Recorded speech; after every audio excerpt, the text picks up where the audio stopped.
مسؤولين تانا كترسن وزارة قرشين دولة فدرال كصومالية ee soo gaartay caasimada dawlad goboleedka Hirshabelle ee magaalada Jowhar ayaa waxa horkacaya agaasimaha guud ee wasaaradda qorsheynta Asad Yuusuf Qanyare waxayna kulamo la qaateen mas'uuliyiin ka tirsan wasaaradaha dawlad goboleedka Hirshabelle ayagoo horeeyaan wasaaradda arrimaha gudaha iyo wasaaradda qorsheynta mas'uuliyiinta ayaa sidoo kale waxay kormeer ku tageen webiga Shabeelle qaybaha uu ka biyareeyay gaar ahaan halka loo yaqaan Xintooyda kormeerku markuu soo idlaaday ayaa warbaahinta qaranka waxa uu waramay ujeedka ay soo gaareen caasimada dawlad goboleedka Hirshabelle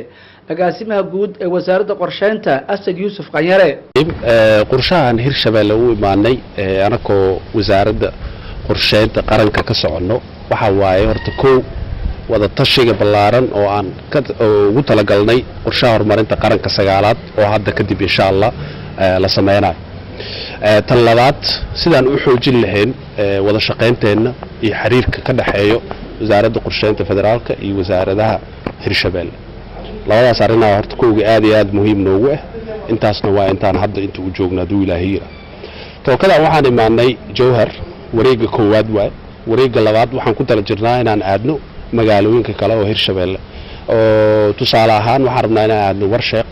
haduu Ilaahay beledweyne iyo magaalooyin kale oo maaragtay iyakana muhiim u ah agaasimaha hadalkiisa si wata ayaa sheegay muddada ay ku sugan yihiin Hirshabelle in ay wax kala faa'iidin doonaan iyaga iyo bulshada Hirshabelle iyo mas'uuliyiinta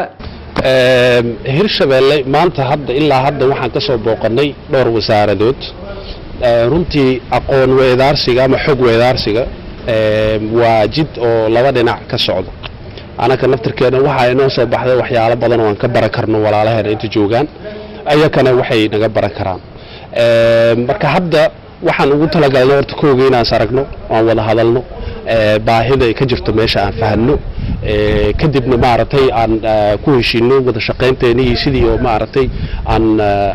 u kordhin lahayn capacity-gooda ama maaragtayada haduu Ilaahay Abubakar Maxamed Baadle warbaahinta qaranka caasimada dawlad goboleedka Hirshabelle magaalada Jowhar.